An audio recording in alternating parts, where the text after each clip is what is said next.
Hello, hello, everybody. We are going to be getting started in just a few minutes. So let's give everybody a chance to dive in and go over some basics. So welcome to our July training. I'm really excited to be doing this one. It's a subject that I'm really passionate about. And I think it's one that's important for us to all return to over and over again as necessary. So just a little housekeeping. If this is the first time you've joined a live Zoom webinar, then I want to make sure you know where everything is and how to get the best possible experience. One thing, I need to make sure I have more light shiny down there. Sorry, I'm sitting in the dark here. Step one is you want to make sure that anything else that might be sucking your bandwidth, like other laptops, that's why I just closed mine, Google Drive, Spotify, Netflix, Dropbox, any of those other apps that suck your bandwidth, turn them off. If for any reason you lose the connection, log off and log back in. That generally takes care of it. It's usually a connection bandwidth issue. So you just want to log off and log back in, and that usually will make it all A-okay. If for any reason we lose the connection here, I'll log off and log back in as well. So we won't be going anywhere. We'll figure out how to get back together again if everything goes south. I think we should be fine though. To make a comment or ask a question, you want to type into the chat roll. And to do that, to get that open, scroll right down here across the bottom of the screen with your mouse or your finger if you're on a smartphone or a smart device, and click on the little idea bubble that has 3 dots in it. That's the chat roll. Click that, and if you're on a desktop, you'll have the chat roll over on the right-hand side. If you have a smart device turned horizontally, it'll be over on the right, and if it's vertical, it'll be down below. In either case, you're going to be able to ask questions and to comment on what other people are saying. This is going to be really interactive tonight. We're not going to just be talking heads at you. I want y'all to work through some things. I'm going to give you some time to answer the questions that are in the workbook. So we're going to talk about those questions and how you can approach them. You don't have to answer them all tonight. You can go back through it later. And you don't have to share those answers with anybody else either unless you want to. But I do want it to be interactive. So if you haven't downloaded the workbook yet, go to the event page right now in the membership. And you will see a link there in the text to the workbook, the PDF. Download it. It is fillable. You can click in there and type straight into the workbook and save your answers. Or you can just write them in a notebook or on a sheet of paper.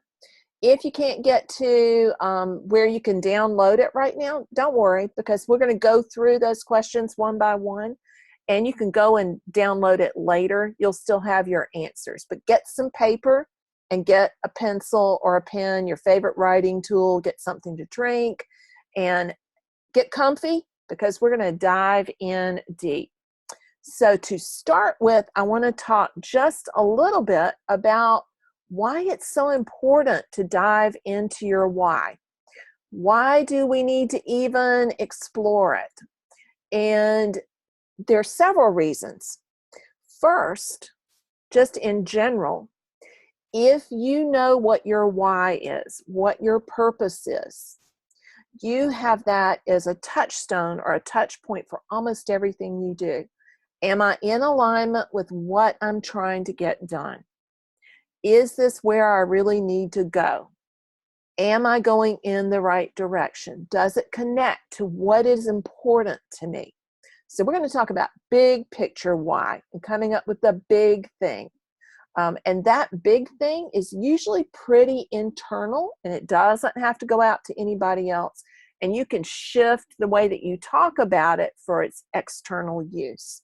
So having a touchstone, something to test out projects and ideas against, is super important if you want to be productive, if you want to feel like you have a purpose, if you want to feel like you're living on purpose.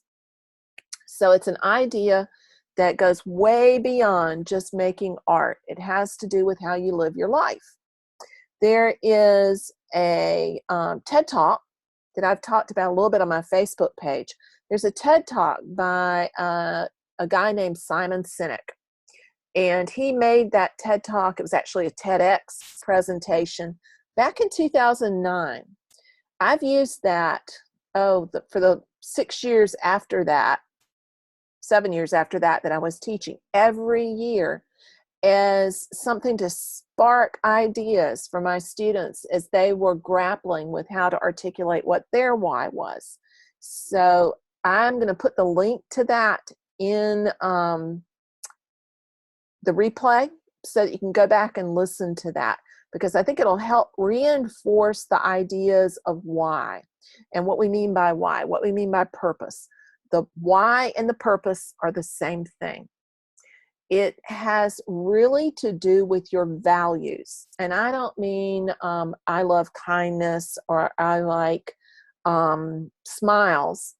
Those are values that are up here. I'm talking about going way down deeper on values to get to things that are really at your core. So I've drawn on Sinek's ideas ever since, and I highly recommend to everyone that they listen to the TED Talk or read his books. I think they're brilliant. There's some lessons there that are important. So in addition to having that touchstone, here are 3 other things that really will turn into huge benefits for you if you explore your why.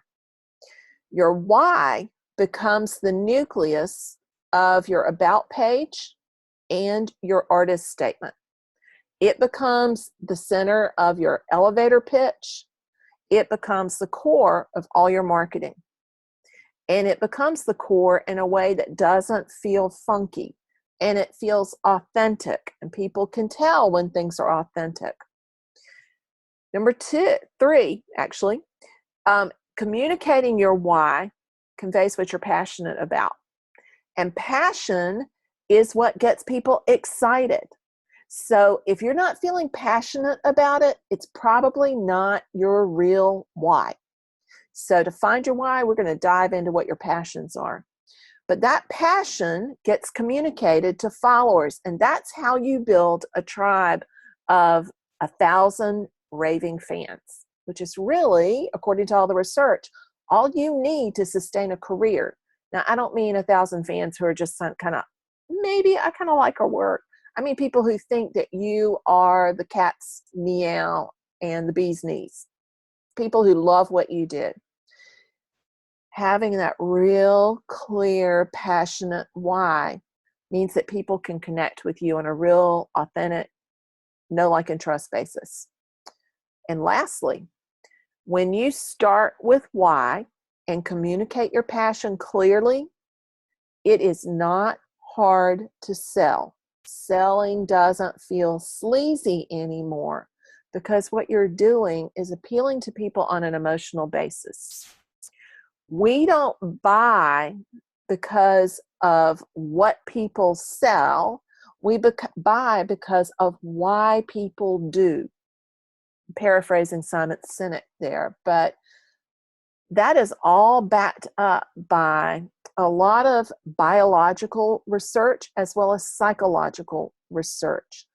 Our decision making when we purchase anything, actually when we make any decision, purchase or not, our decision making comes from a gut emotional response first, and then we use logic to justify that decision. So we might think we have thought that through and come to a logical conclusion, but we made that gut response first, and then we backed it up by going and researching the logical part of it. So if you can begin to appeal to people on an emotional level, you'll get to them logically as well, but they will be that much more loyal to you. And you will attract people who are interested in the same things you're passionate about.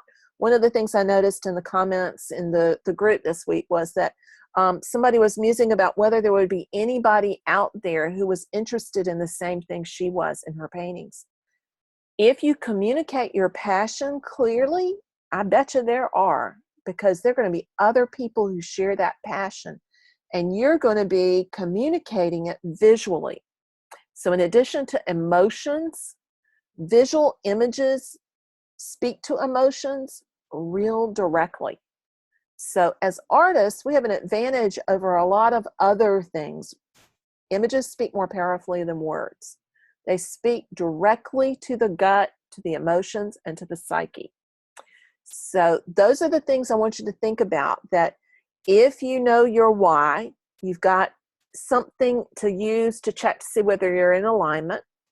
That if you know your why, it becomes the nucleus of something as mundane as your about page and your artist statement. It gets a whole lot easier to write. And communicating your why with passion, what you're passionate about, helps you build those raving fans, and that it becomes easier to sell. Those are the main reasons. Now, some of those are internal. You're having it as a touchstone for alignment. You're being able to put it into your about page and your artist statement really are still pretty internal. The artist statement begins to transition into external. And then communicating your why, building your fans, your marketing, and your sales, that's very external. But the internal is where we're going to start. So let me share the screen here, and we are going to dive in. So Roz says my audio is a little muffled. Make sure I've got it turned correctly. Anybody else notice that it's muffled? Let me know if it is. I'm going to turn the sound up a little bit, and hopefully that will take care of it. So I'm hoping that makes it a little clearer. Sounds good to you? Okay, good. Ross, what you might want to do is to, since Sally says it's not muffled on her end either, is to turn your sound up a little bit. It may be your sound system. It could even be your speakers or your mic if you're listening with a mic. So let me share the screen here, and we are going to dive into our presentation. So starting with your why is about finding your creative purpose, both internally and externally. So what's your why? It's a question I want y'all to think about really for the rest of the month.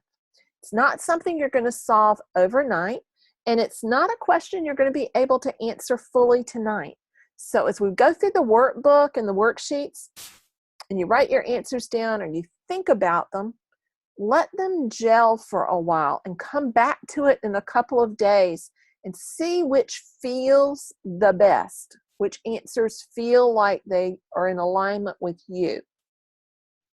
And remember, we're talking about the internal why, which is your driving force, and your external why, which is what you share with the rest of the world. So I want to look, before we dive into our own, at some examples of paintings by very famous artists. And you may recognize this first one. It's by Vincent van Gogh. It's called The Potato Eaters. It's from fairly early in his career. And a lot of people think about Van Gogh as being this tortured soul who was working out his psychological issues. And I think there's some of that going on in there too. But Van Gogh was actually quite articulate at describing his why. Highly recommend that everyone go back and read Van Gogh's letters. They're wonderful, and you don't have to go buy them. You can find them online. I'll include the link to that as well in the recording or in the replay link. So I want to read to you a little bit first from one of those letters. This is to his brother. And he says, "You see, I really have wanted to make it so that people get the idea that these folk who are eating their potatoes by the light of their little lamp have tilled the earth themselves with these hands that they're putting in the dish. And so it speaks of manual labor, and that they have thus honestly earned their food. I wanted it to give the idea of a wholly different way of life from ours, civilized people. So I certainly don't want everyone just to admire it or approve of it without knowing why. There's that magic word. I've had the threads of this fabric in my hands the whole winter long. He's talking about the painting, and searched for the different pattern.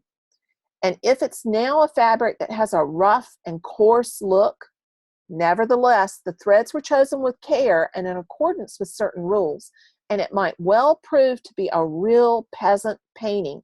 I know that it is. But anyone who would rather see insipidly pretty peasants can go ahead. For my part, I'm convinced that in the long run, it produces better results to paint them in their coarseness than to introduce conventional sweetness. And in the next sentence, he really does encapsulate his whole why for a series of paintings that stretched over a couple of years. He says, a peasant girl is more beautiful than a lady, to my mind, in her dusty and patched blue skirt and jacket, which have acquired the most delicate nuances from weather, wind, and sun.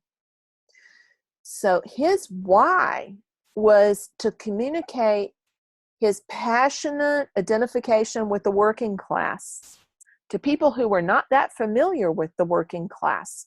You have to remember in the 19th century, especially towards the middle to mid section of the 19th century, still a really strong class structure where there was not a lot of mixing. And so people in the middle class, the upper middle class, the so-called civilized people, didn't have much contact with the peasants or the working class. And so Van Gogh is trying to transcend that divide in this painting. And he says that really clearly there, that the reason he's using the colors, he goes on, the whole letter is about his why. He goes on to talk about why he's using the colors and the brushstrokes and why he's exaggerating certain things about the faces. And it's because he wants people to get the feeling they're looking at people that are very different from themselves, but to still see the shared humanity there. So that was his why, that shared humanity and the connection. In this particular painting, it's that crossing the social divide. But really what you find in Van Gogh's work throughout his life is that desire to create a shared connection.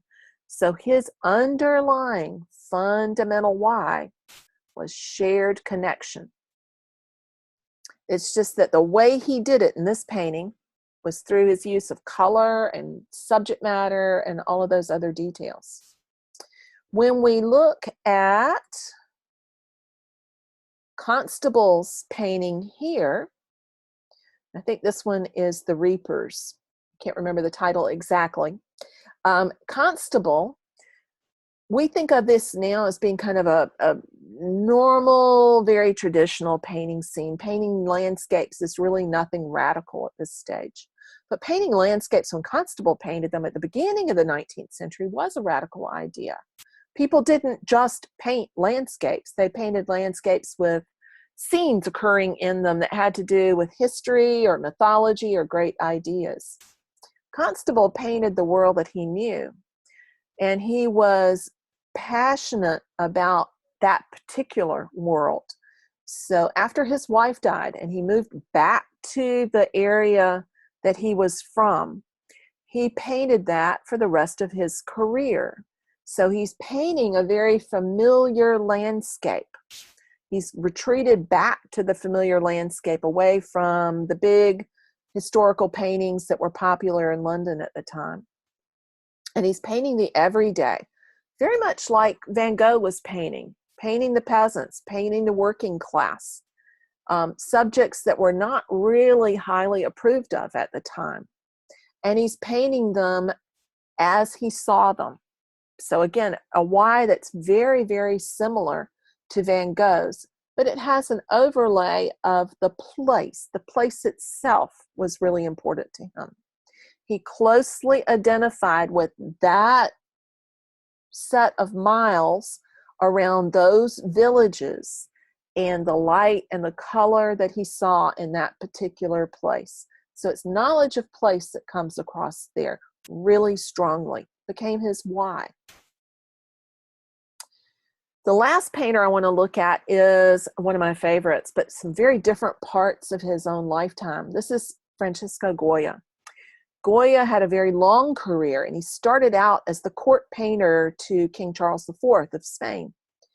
And as the court painter, his job was to paint the king and queen, the princes and the princesses, and to depict the court in a flattering way. He sometimes got himself in trouble by not being particularly flattering in the way that he portrayed these people. So if you look in particular at the queen here, she is sort of towards the center, holding the hand of the little boy in the red suit. She does not reflect ideal beauty, nor does she reflect a sort of mythologized idea of royalty.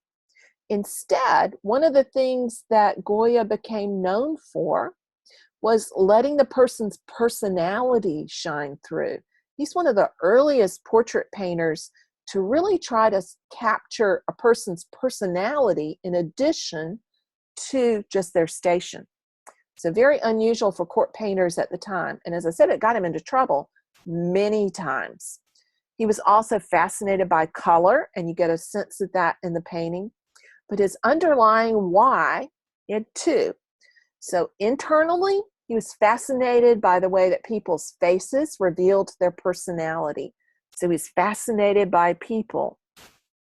And his external why is his job. He was creating the image of the Spanish monarchy for the country, because that's what portraiture functioned as at the time.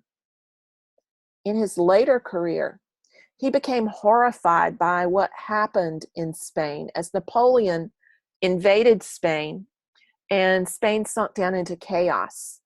So this painting is from a series of paintings called the Black Paintings. And it's because they're very, very literally dark, and they're very metaphorically dark. At this point, Goya is painting just for himself. He's not trying to sell these paintings. So his internal why is to try to deal with the horror of what was happening around him, with the invasion by Napoleon and the resulting, basically, civil war. So the horror of war, where there's so much destruction, is what's conveyed in this painting. This is Saturn devouring his children. So he's drawing from mythology. In Greek mythology, Saturn was one of the early gods, predating the Olympian gods. And Saturn basically committed suicide for his whole race by eating his own children. And that became, for Goya, a metaphor for what was happening to Europe at the time. So he is trying to express horror to what's happening in society, and he is getting it out of himself onto canvas. So very, very different kinds of why to what you see in his early paintings. All of those are perfectly valid whys. All are perfectly valid reasons. I don't want anybody to feel like they need to come up with a why that doesn't feel right to them. When my seniors used to be working on coming up with their senior project, they would frequently slide back down into wanting to come up with a dramatic statement that was going to save the world. I'm going to make paintings that will solve world hunger. Now that's a big why, and it's an awful lot of weight to put on a poor little painting. You are not likely to solve world hunger with a painting. You can make a difference with a painting, but the kind of difference you make can come from a lot of different directions. You could be Goya pointing out the horrors of a situation. You could be Constable pointing out the beauties of a situation. Both are perfectly valid. So as we start to look at your why, I want you to think about how that moves out into shaping what you do externally.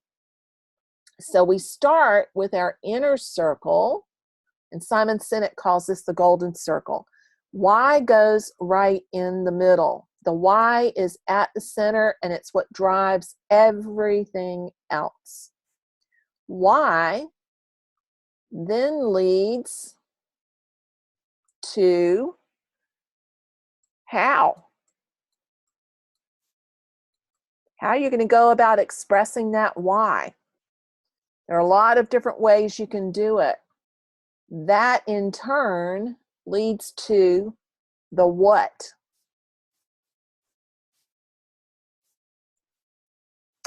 So if you start from the center, sorry about that terrible writing, my mouse doesn't write real well. If you start from the center with your why, it helps you determine how you're going to do it and then what you're going to do. Your why is your vision, to talk in strategic planning terms. Your why is your vision, your purpose. Your how is your mission, and your what are your goals. It's what you're going to do. It's the actual nuts and bolts of it. You can think about it this way. If you are going to climb a mountain, there are a whole lot of different ways to get there. Your why is to reach the top of the mountain. That's what you're trying to go for. You can take the long route. You can walk. You can drive a car and get there a little faster. Or you can get a helicopter and land on the top of the mountain. All three are perfectly valid ways to get there, but they get you there in a different way. So we're going to start with the why in the middle and then use that to develop the how and the what. Sometimes looking at the what and the how helps lead you back to the why if you're looking at what you're already doing. So if you've got that handout with you, start to click on the wrong thing. I want you to think about, to erase all my little scribbles there. You was going to forget to do that. Pull out your handout and let's start talking about how to get to your inner why. And let me also open up the chat because I see some questions coming in there already. So yes, Sally, every painting has its own why. And then you have a big why that is why you make paintings in general. And then you have another big why, an even bigger why, which is why you do what you do in anything. So it's in layers. And I like to use the metaphor of an onion. And when you're developing your why statement, it's like peeling back the layers of the onion. And we're actually going to do some onion peeling tonight. So let me get back over here and get to the next slide. So what I want you to do right now, even if you don't have the workbook, get a piece of paper and a pencil. And I want y'all to write down 10 things that you enjoy doing the most. Think about things that you're passionate about. Think about 10 things that you enjoy doing that really float your boat, that don't feel like work, things that really light you up. So let's take about 3 minutes. I'm going to watch the clock, and I want you to write down 10 things. I don't want you to overthink it, because if you think it, then you're trying to think what we're going to think is the best answer. Just go with your gut and just jot down 10 things.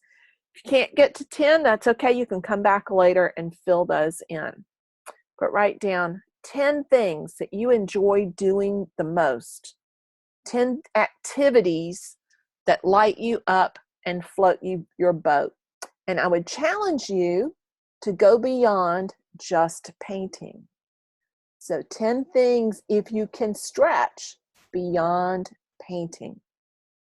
So let's take a minute or two and write those down. Like I said, this is interactive. I want y'all to think tonight. It's not just me talking. Let's take a second and write down those 10 things.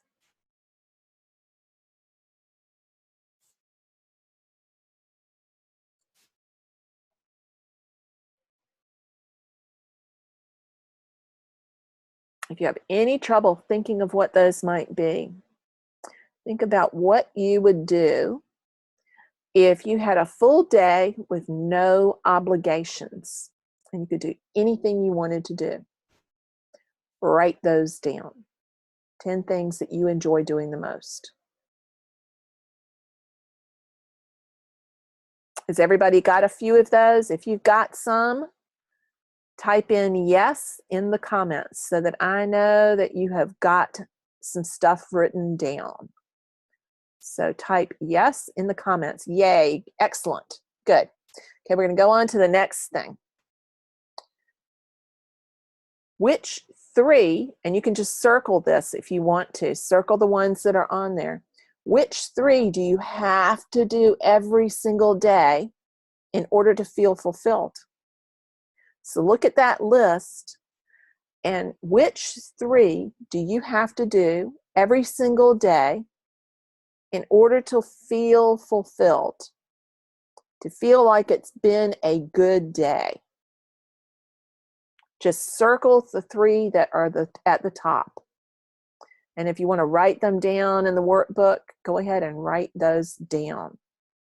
It's the 3 that you have to do every single day to feel fulfilled. Now, what I want you to do next is to begin to get into connection with the emotions that are tied to those things. So for each of those 3 things, what's a word that describes the feeling? The feeling that you get when you do that thing. And if you're stumped for some feelings, I have a feelings list for you at the end of the workbook. And I'm going to pull some of those up right now, and we're going to look at those. So we're going to look at the feelings list. Let me give you a new share here. So think of some feelings like, and I want us to move away from good, happy, bad, and sad, because those don't tell us as much as love, fondness, attraction, desire, passion, longing, amusement, bliss, happiness, zest, zeal, contentment, pleasure, amazement, relief, rapture, surprise. Get where I'm going with this? I want you to think about feeling words that make you feel something in your gut. So feelings and emotions are very closely related. They're a little different. When we talk about feeling words, that's an abstraction of a gut emotion. An emotion is something we literally feel in our bodies. And those feeling words help us to get to that emotion. So we're trying to get to that emotion. So whatever words seem to resonate that align with those 3 feelings that you just wrote down or just circled, that's where we want to go with those. We're going to go back to our slides. So I'm sure everybody's got some great ones written down there now. Now I want you to think about your aspirations. What are your aspirations? What do you long to do? What are some things that you want to do? What are some aspirations? So if you look in the workbook, in step 4, there are 10 things listed there. And those aspirations have to do with different parts of your life.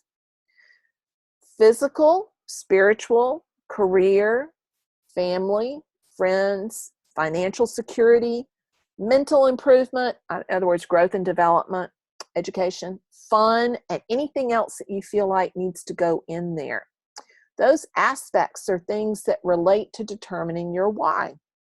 So I would think about one important goal or aspiration around each of those things. Now, you're not going to really be able to get to all 10 tonight, but just pick 2 that really seem to stand out and think about an aspirational goal that you have around those. Now, it could be physical, it could be getting healthy, it could be walking, that you really enjoy walking. It's something you want to do more of.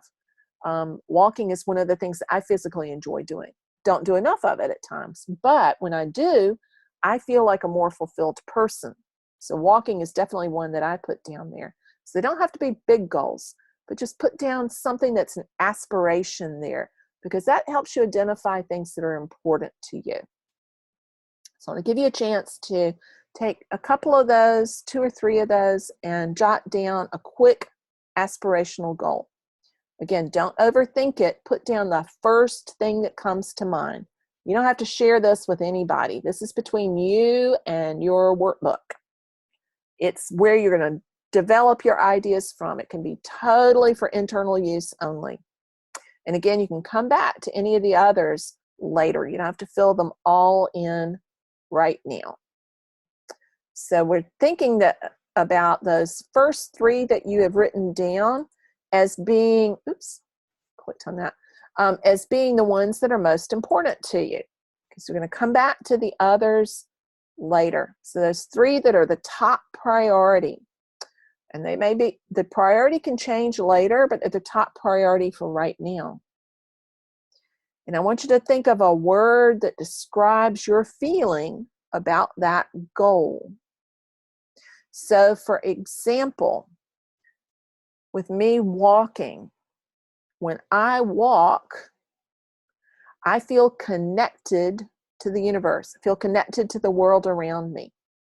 So when I'm walking, I feel more connection. So I could put down the word connection is the feeling that becomes really important there. I could also put down the feeling of comfort of moving in your body. So it could be any of those things. And again, no judgment around whatever you put down. Whatever you put is correct. But put down a word that describes the feeling that you associate with that aspirational goal. How would it make you feel?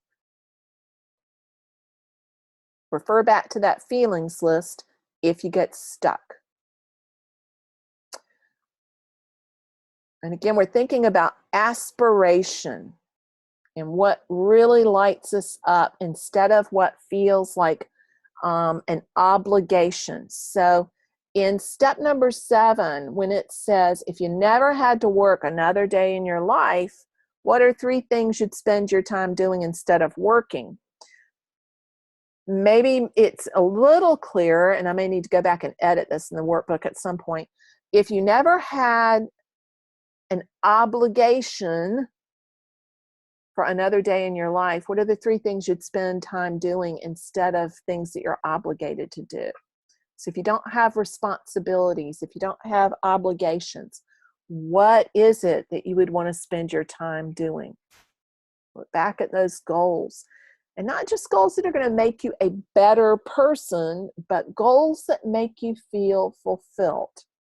What are the 3 things that you'd spend your time doing instead of the things you feel obligated to do? Write those 3 down.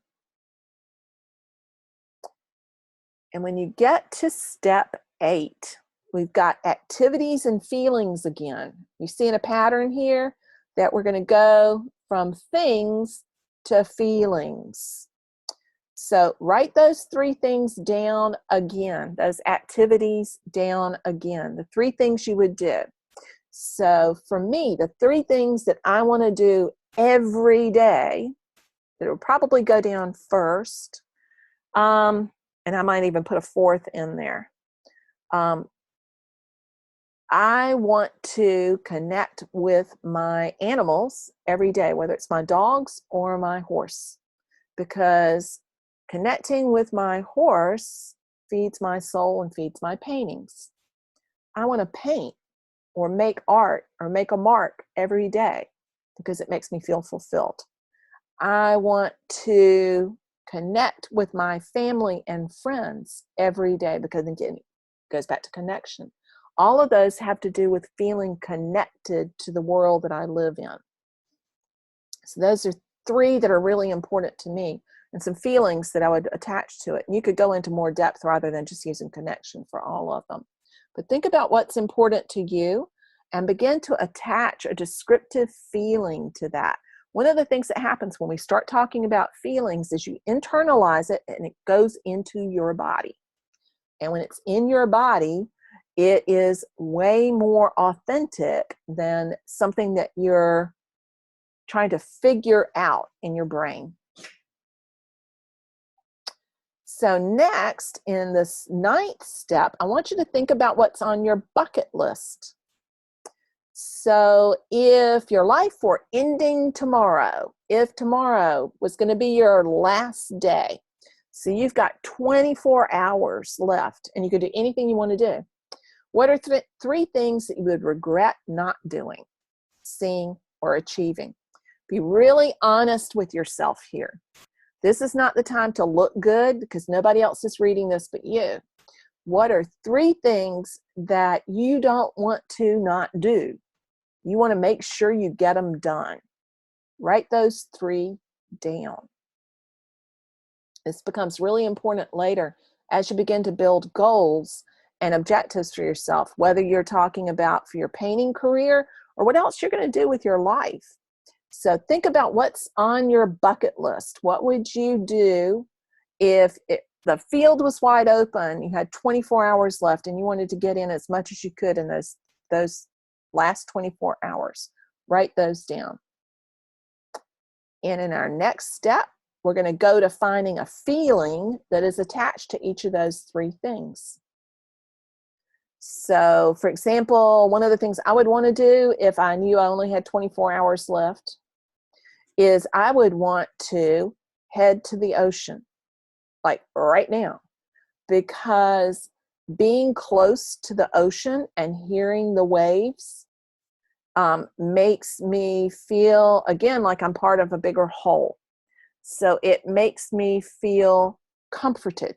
It's a sound that I associate with comfort and with security.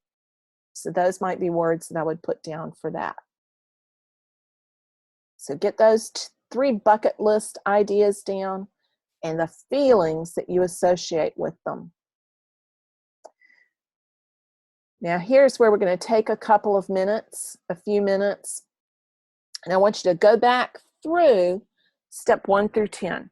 So go back through all of the things that you've written down so far, because we've looked at lots of different activities, things that you do, and then how those things make you feel. And circle or rewrite down the 5 that are most important to you and feel most aligned with you. And think about alignment this way. Say on your bucket list, you put down Dance with the Rockettes as something that's on your bucket list. Yet when you go back through that list, that doesn't feel as much in alignment with you, yourself, your stuff, your true self, as some of the other things. So you throw that out. But list the 3 to 5 things that feel most in alignment that you've gone and put down in 1 through 10.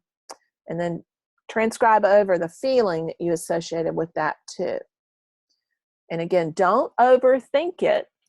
So if you're stumped for a feeling word, go back to that list of feeling words and pick the one that just you zone in on the fastest, because that's the one that's going to be pretty much usually the most in alignment.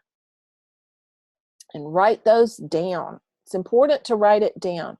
And I really strongly urge that you write it down on paper with a pen or a pencil and not type it, because there's a really direct connection between when we write and when we feel in our brain. So when you write it down, it's going to have a very, very different gut response than if you type it in. Yeah, Jeanette, me too. That beach thing is my happy place. That's where I want to be. So write those things down and try to come up with the 3 to 5 ones that feel most aligned. I'm going to use the word alignment a lot. Alignment is important. Alignment helps you to feel like you're on the right path. It's when you're out of alignment that you feel awkward, disorganized, and non-functional. It's when you feel off, and it can be different degrees of off. We all have off days. That's when I do stupid stuff. I did some off day stupid stuff last week. So list the most important in step 11 and write down those feeling words, because we're coming up towards an initial why, some why statements. We're going to create action statements here in step 12. And when we go to the action statements, we're getting to the how, the what, and the why. So, for example, the one I have in the workbook is, I ride horses so that I feel connected to the natural world. I ride horses because when I ride horses, I feel connected to the natural world. So what you do, the how goes in the first blank, and the feeling goes in the second. So look at that list that you made in step 11 and put those activities and feeling words into a why statement. This becomes your internal statement. So I want us to move beyond something that I see a lot of people say when we start talking about why. And I saw it when I made a post about it on my Facebook page. Lots of people will go, especially painters, artists, I paint because I have to. Well, that's wonderful. Most of us that paint do paint because we have to. That's not going to separate us out from our 5 million other friends who also paint.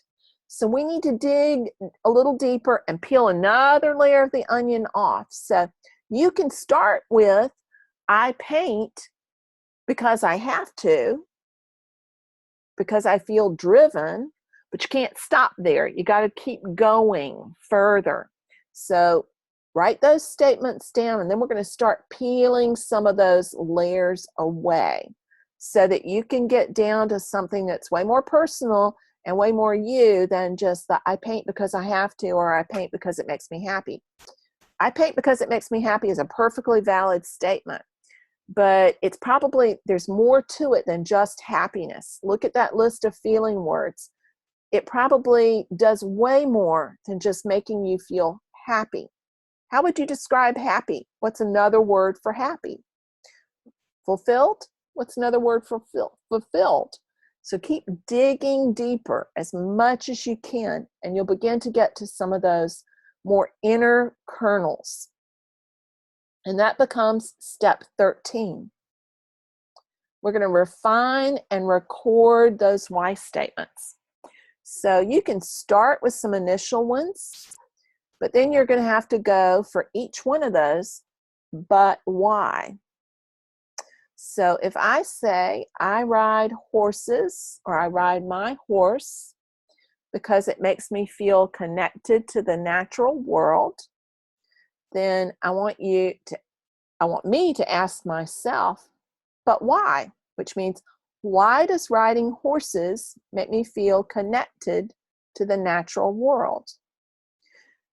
And then I would say, because in order to ride a horse well, you have to move with the horse. So you're dancing with the horse. The horse is a natural being. When you're riding the horse and dancing with the horse, you're moving in sync with the natural world. So then I begin to get a little deeper. See how we're going and digging in a little bit more? And then you can ask to that, but why? And keep peeling away. This is what I want y'all to work on between now and the end of the month, because it really is a process where you have to keep asking yourself why you do things. So for example, I love painting in oils because what? Because the oil paint has a real tactile quality, and it feels like I'm moving the earth around when I'm painting with it with a knife. That's one statement. I can dig that apart more deeply. Well, why does it make you feel that way? Because oil paint has a physical texture to it that closely resembles dirt when it becomes mud. So there's a connection between oil paint, which is one of the most natural of the painting mediums, and the mud of the earth. So that feels aligned to me. So I'm beginning to peel away the layers in here. And you can begin to get into the why of the subject matter, the why of the material and the medium, the why of the act of painting at all, and the why of each painting itself. So it's a layered approach. So that's the internal why. You notice all the examples I use for myself, it has to do with the natural world. I'm a gotta be outside person. If I'm inside all day, it begins to freak me out, and I become very disconnected, very uncomfortable, and really quite cranky. So I know that one of my internal whys is I need that connection to the outside world. So that's one of my driving forces. And my bigger why, because I told you I was going to talk about the bigger why, is that I'm convinced that with painting, that painting can save the world, one painting at a time. That painting saves the world one viewer at a time and one other painter at a time if you're teaching. That each time somebody learns to truly see through a painting, if they're a collector or a viewer, or by painting, if they're another painter, that they become reconnected to the world in a way they weren't before. That they begin to see the world with the eyes of a child. And that transforms the world. So that's my big why. And I'm not going to put that on my website necessarily, but it's my why.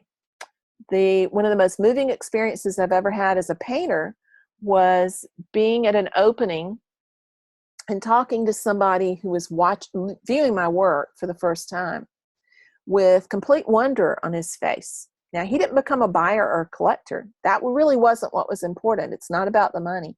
It's about that connection.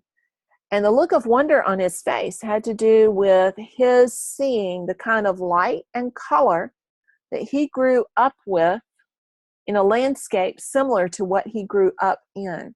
And it took him back to his childhood. So for those few minutes, it was like he was looking at the world as a 12-year-old or as a 10-year-old. And that floated my boat. That made my day. It still makes my day. And that was 5 years ago. So those are the moments that you hold on to, and they become your why. So jotting down these ideas and refining them and going back and looking at them over and over again is what you have to do to really, really get to the kernel there. And your kernel will change over time. Certainly mine has. I used to do very different things. So as your interest shifts, as you age, as you grow, or as you change, your why is going to change as well. Now, in finding your external why, you go through the same process. And one of the things that makes it easier to do is to look at how other people talk about your work. So look at, say, 10 things people have said about your paintings. Now, this doesn't mean you have to go and ask people. Not too long ago, I went through this same exercise with a mastermind group that I'm in, and I had to email out 10 people and ask them about what they saw as my unique abilities. So looking at what people say about you, it can be a scary thing to do, but it also can be really illuminating. Now, you don't have to go email people. Instead, if you want to be a snoop-a-lot, which is what my daughter calls me when I'm doing research on the internet, you can look at the comments that people have made about your paintings online. So Go look at the things that people have said in the comments and look at the words they use to describe what you're doing, because that's how you're affecting other people. All of us are affecting other people with our paintings. Look at how they say you're doing it and write it down. So social media is fine. I want you to go there and to your followers before you go to family and friends. And here's why. Family and friends are going to tell you what you do is wonderful, and they're going to tell you they love you so much that everything you do is fabulous. That's not going to inform you very much. It's great reinforcement, but it's not going to give you the words and the meat and potatoes that you really need to write that external why. So look at the words that people, especially on social media, are using to talk about your paintings, and that's where to go with that. Oh, somebody saying, I have recognized something consistently coming back as a driving force. Yay! Excellent. That is exactly why we're doing that. Perfect. Love that. So look first at things people are already saying about you and write those down. And you can come back and do these later because we're going to run out of time tonight, I know. But I want to walk through that process so that if you have any questions about it, you can come back to it. And I'm going to give you time to write down a couple of those, but you may need to go do some research for some of this. So think about the feeling words that people use when they're talking about the experience of your work. And try to write down some of those feeling words for each of the experiences that people have used to describe your work. And sometimes what people write down really isn't that important to you, because every viewer brings their own experience to looking at an artwork, and every artist brings their own experience to looking at the artwork, and they don't always overlap. So you don't have to take everything everybody says about your work, but look at the ones that resonate with you and circle them. And when you do that, then you can come back to that, and those words need to be incorporated into what you say about your work and why you do it. Which of those 3 of the 10 things people say has the top priority, and what's a feeling word that you would describe there? What are the most important? Write those down. I think the 3 that have top priority, if you've got 4 or 5, go for it. Pull those in. And here's how you turn it into action statements that go into artist statements or about statements on your website or any of those other things. So when you're creating those action steps, oops, going too fast. Those action statements, we're going back to the same kind of I blank so that we did earlier for the internal. So think about the experiences and the feeling words, and let's use those to create an action statement. Do at least one. So think back to something somebody has said about your work. And I blank so that my viewers feel what? So, for example, with me, I focus on the color and the light of a particular time of day and place so that my viewers feel that experience as well, that they feel the warmth of the sun, they feel the coolness of the grass, and they are able to reconnect with their own past experiences and bring back that wonder. I use color and light so that my viewers feel wonder. And how much of that you want to express to the public is totally up to you. But the more authentic and the more heartfelt and the more personal it is, the better off you will be. So think about Goya's painting of Saturn devouring his children. Goya could say, I paint the horrors of war so that my viewers recoil and don't engage in those activities. He wants viewers to feel that way. So It can go all kind of different directions, and you may not get to what you want to say in the end to begin with. So you can go through the same sort of process we did earlier and do but why after each of those statements as many times as it takes to get to something that feels meaningful and that feels true to you. So as a friend of mine reminded me the other day, we have another mutual friend who teaches similar process, and he says, when you get to those final whys and get to your artist statement, take out everything that could be written by somebody else. So if any of the rest of us in the room could say that, then you need to take it out or make it more personal. So take the step 5 of but why to the point it becomes you and not the person next to you. Because this is what is unique to you and talks about you, and it's what makes you different. And this is one of the beauties of knowing your why, is if you know your why, you know what separates you from all of the other artists out there. Very few people really know that. And if you can articulate that, you're going to be light years ahead of them in talking about your work and in sharing your work with the world. So be sure not to just stop at that step number 4 with the first I blank so that my viewers feel. Keep taking it another step until you get to what feels like it's deep and authentic to you. And then share, refine and record them and share them with the rest of the group.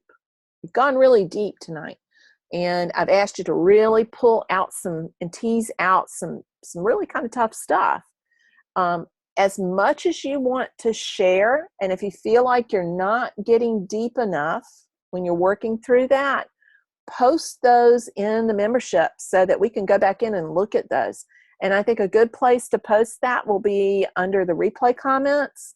And I'm going to get the replay up probably later this evening. Hopefully it'll be up live before the morning. It takes a little while for the recordings to upload, so it won't be available right away. But we can start a thread in the mindset topic about your why. And that's a great place to put those. And let's help each other craft and share really meaningful why statements. Work on your external why. If you want to share your internal why, go ahead. But we want to get to an external why that we're comfortable sharing, that doesn't make us feel creepy or yucky, that feels authentic, that doesn't embarrass us. It'll feel a little weird at first, but not really very long. And we want to get beyond the I make paintings because they make me happy. That's a great statement and a great start, but we want to go way beyond that, because there's another reason too. Mostly it's we want to communicate with other people. We want to have that dialogue with other people, and we just do it visually. It's a connection again. So what is it about that connection that makes you feel something, and how does it make you feel? And how do you want to make them feel? When you work that way, it becomes so much more authentic, and it becomes so much easier to talk about. It becomes easier to write the artist statement, and it becomes easier to actually make the paintings. If you know what really floats your boat, having a series of related works because you know what your why is will happen almost without your thinking about it, because that why will be there. It'll be present because you'll be conscious of it and you'll be working in alignment with it. So I have run my mouth a lot this evening, and I want to see if anybody has any questions.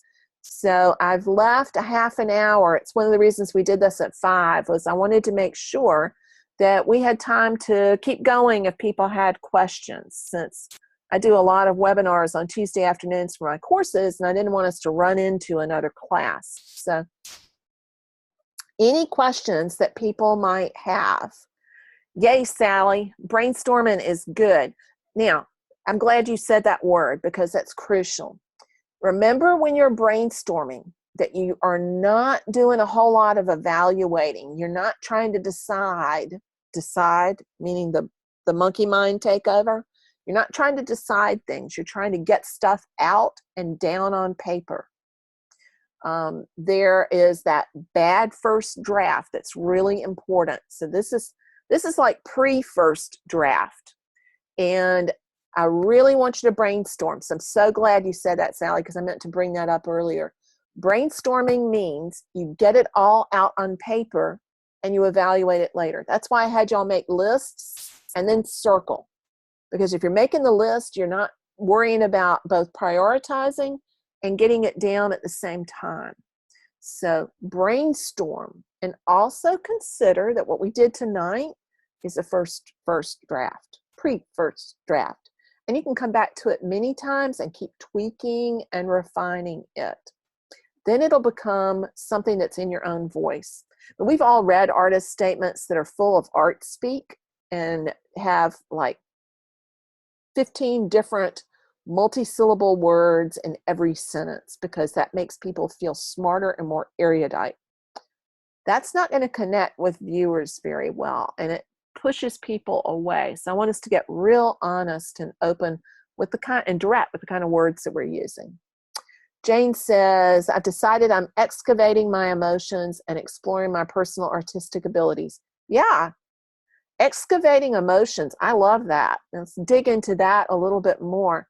And I would sit with that one for a day or two, Jane, and then come back and do why. So why?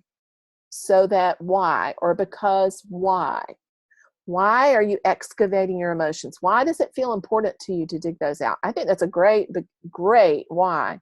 And I think that is what lots of artists do, is excavating their emotions. I love the word excavating there. That's really, it captures feeling and it captures action in the same part. And it has to do with digging out. So you could say something like, for me, I paint so that I can excavate my emotions. The act of painting helps me to connect with my emotions more deeply, to uncover them and unmask them, because painting is a really very honest pursuit. So I think you've got enough just in that one sentence there, Jane, that you can dig deep on that for the next couple of weeks. Caroline says, I've done landscapes, still lifes, and portraits of beggars, all for different reasons. Would this imply that each series or subject matter has its own statement? Yes and no. I suspect that if you keep doing because why on that, you'll come to something at the end that is common to all of those, that has a direct connection with your why. I think there's something about the landscapes, which kind of still lives, which kind of portraits, why you're doing those, that ties back. It's just like when I talked about my own internal why, and it actually becomes kind of an external why, that showing people how to see and looking at a painting as a collector and observer, you become a better seer. Helping people to learn to see is my big why. And that has to do with landscapes, because it's about seeing the color and the light of the landscape. People don't look closely enough. But it also has to do with seeing truths that we don't look at closely enough either. So keep digging there. I think you got some good stuff with that. I think you can I would work backwards on that for the 3 different series until you get to the part that ties all 3 together. Because I suspect that if you keep peeling the onion back, you'll come to something that is common to both. Ooh, Jane, I love that as a title for a series or exhibition. Digging in, going deeper. Yep. Unmasking, revelation, all of those things are important topics. And really begin to dig into some of those big truths about human beings and existence. We're getting deeply philosophical here, but that's what painting does. And that's what any human activity does, is it calls into all of the questions of why are we here? You know, why do we do what we do? And what's the meaning of life? Well, the meaning is what we give to it. So we need to think about that rather than just sort of arbitrarily walking through. And I think you've got some real meat there that you can dive in with. Any other questions? Because I don't want anybody to go away confused. So if you've got any confusions about the process, pipe up and let me know. Although you can always ask in the membership as well. I'm looking down over here at the chat roll to make sure that I don't miss any of them. And I'm missing my little man at the top, which tells me where to look. Anything else anybody feels they have a question about? So how many people feel a little bit clearer about their why? You're not going to get to the final one yet, but going in a direction. Everybody feel a little bit more clarity around the why? We're going to talk a little bit more about that.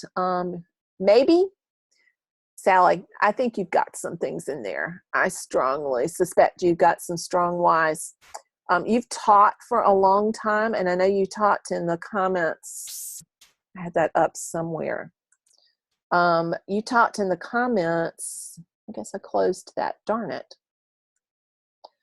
In the comments under the event about some of your why, and I thought you were pretty spot on in there. So go back to what you already wrote in the group, and I think you've got some stuff in there. Let's see. I think you've got some good stuff here. You wrote that your why is a determination of sorts to prove to yourself and to others that you're an artist. I think that's a big why. Start with that. That's a perfectly valid why. And I think it's got a lot of meat to it. And there's another part there that I think is important that you touch on. I think it goes back to your being a teacher. You say and I love the words that you're using too. Now notice the feeling words that Sally's got here. My constant craving to keep learning. And you're connecting that to that feeling that you might not be a good enough artist.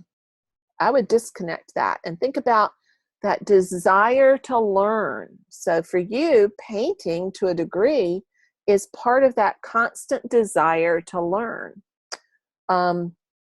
And I do agree that the best teacher you'll ever have will be you.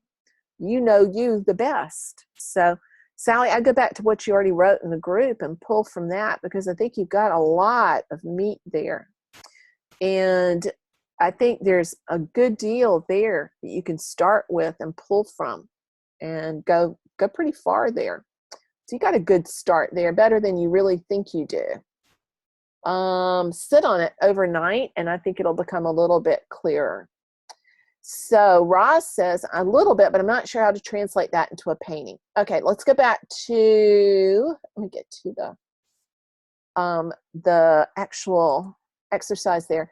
Go back to step number 5. If you're in the workbook, look at step number 5 and 4. This is where you get to the actual painting. So think about how you want your viewer to feel. So when I'm painting my landscapes, I want my viewer to feel delight. I want them to feel mystery, and I want them to feel wonder. Those are 3 feeling words that are important to me because those are feelings that I have even when I'm looking at telephone poles.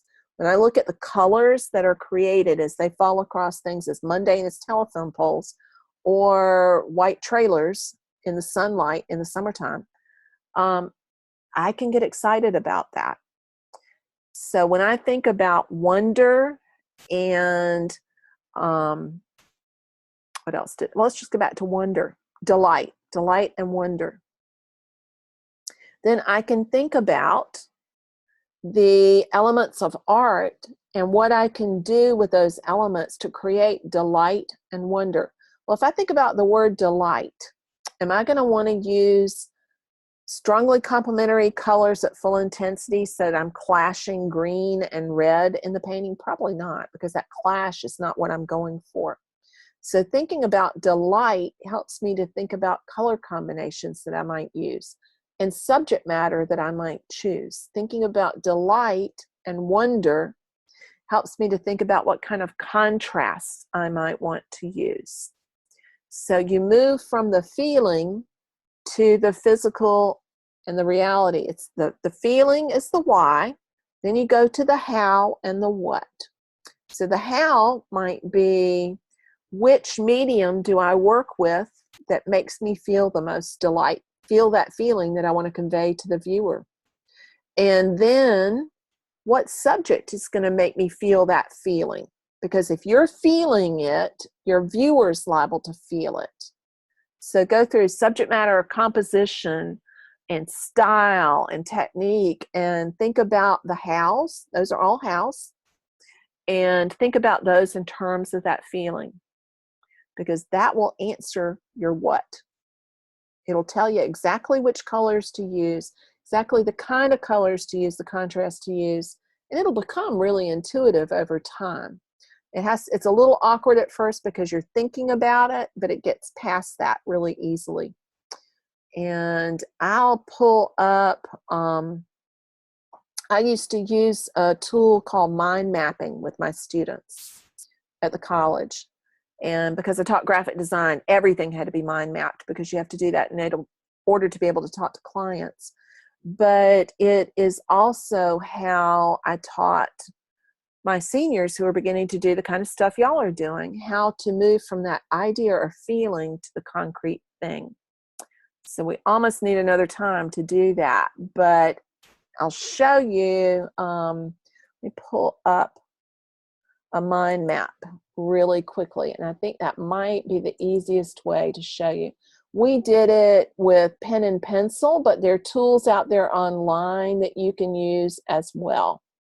So I prefer pen and pencil because I think it connects most directly with your mind, but that little mouse pencil looks like poo warmed over. I don't want to use that. Oh, poop. It's not going to let me open it. So I will have to go back to my blank piece of paper and my ugly pen. So excuse my scritchy scratchy here, but I'm going to use the ugly pen to do it. So in the center of your mind map, start with the feeling, the why, the thing you want them to feel. That's going to be at the core. And put it in a circle. And then what I do is we come off with 6 or 8 ugly, scritchy, scratchy marker spokes. And in this first level, go through things like subjects and composition and technique and materials. So if I want the feeling to be, well, we'll come back to that. Let me go think about colors. Think about subjects. Think about the design, you know, like the focal point, where is that going to be? Think about how you're going to use value. Remember, I pull that out separately from color just because it's that important. Think about technique. Think about medium. You can think about what kind of line direction you might want to use, what kind of leading lines. Line can become really important. You can think about what kind of style you want to use. So those are real general to begin with. And then get 3 more spokes off of each one of those. And begin to brainstorm out more concrete things. So you're going from the abstract to the concrete. And so for designs, you might think about, you might have said, you might want to use symmetrical balance in yours. And your symmetrical balance puts the focal point right in the middle. That can be a good thing. So not all focal points in the middle are a bad thing. So you're going to use a centralized focal point, and you might think of 3 different ways to describe that. You might think of 3 different kind of techniques that would work. But you begin to take it out from the abstract to the concrete. Does that begin to make sense a little bit there, Roz? I need to make a handout on that and put that in the group, because I think that would make it a little bit more clear. Good. Yes, Carol and Caroline said they have it a little bit more together. Okay.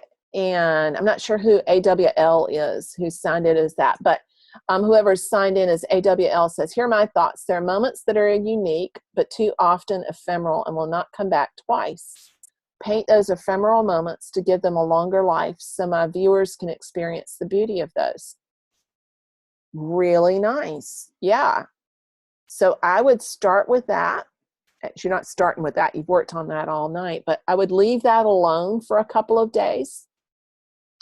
And then I want you to get more descriptive on that. What kind of ephemeral moments? So describe those a little bit more. Think about what kind of ephemeral moments those are, because that's really descriptive. Ephemeral moments, that could be even more descriptive. What kind of things were ephemeral moments? The passage of light across a vase on a morning, or the smile on a baby's face. All of those are ephemeral moments, but which ones in particular draw you in? And I think painting those to capture them and give them a longer life is a really good way of phrasing that. So that's a great spot. Yay, Sally, I'm glad that makes sense. And Eileen says, yes, it's helped me to pull out more of my why since doing the workshop. Yes. And Kate says, I think my why helps me design my paintings. What do I want to emphasize, de-emphasize? Absolutely dead on. Exactly, Kate. So your why helps you think about which colors, what you're going to put the emphasis on. So for example, if you want to delight people, you're not going to want to create a chaotic painting. So for me, I probably do not want to use enormous amounts of things that clash, whether it is clashing colors or clashing lines or clashing values or anything else that clashes, because that's going to be something I want to de-emphasize. So absolutely. Great, Roz. I'm glad that makes more sense. Good. Yes, Caroline says I've used that book too before, Tony Buzan's book on mind mapping. Mind mapping is a fabulous thing, and I can't remember when they started calling it mind mapping, but it's been around a long time, and we just call them concept sheets for ages, but it's working from the idea or the feeling out. So Roseanne says, is this session being recorded so we can replay this all? It sure is. It definitely is. It's recorded, and like I said, the recording will go up in the membership. Probably, being realistic, it won't be up until the morning just because it takes a while to upload, but it should be up before too much later than early morning. So yes, it'll be recorded because I want you to be able to go back through it. And there are a bunch of people who couldn't be here tonight. I've got a good number of people here, but there are people who couldn't be here, and I want them to be able to go back through it too. So yes, Deborah Cooper says, now I remember the subject I love to paint and why. I was getting away from that subject. We all do that at one time or another. And part of it is that we think we should be painting something over here, or people tell us we should be painting it. But if there's not that passion about it, and if you don't feel strongly about it, people will pick up on that, and it won't resonate with them as much. If it's something you love, it's really going to come across. So I am so glad that helped there, Deborah. Please confirm where to share our why for comments. I'm going to go create that right now while we're looking, and I will show y'all where to put that. So let me create a new share, and we will go over to the group.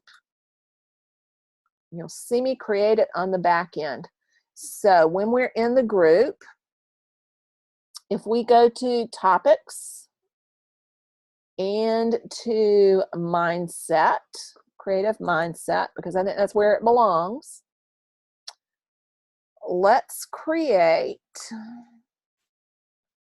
I'm going to add an article because then I can add to it, and I can also share the replay in here. Share your creative why.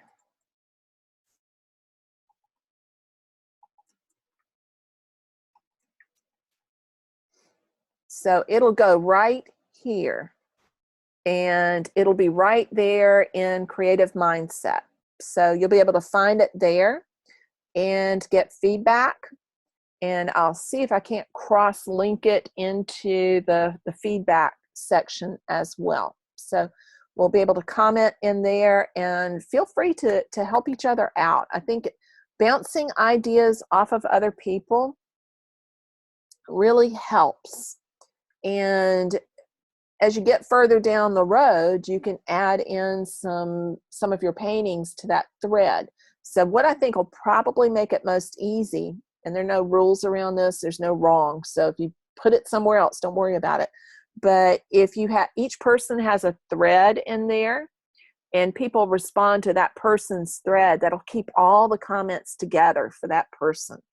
So if I post my why in there, then everybody can comment underneath that, and I can go back in and revise it and get feedback and not have to hunt through the whole topic to find it, the whole thread to find it.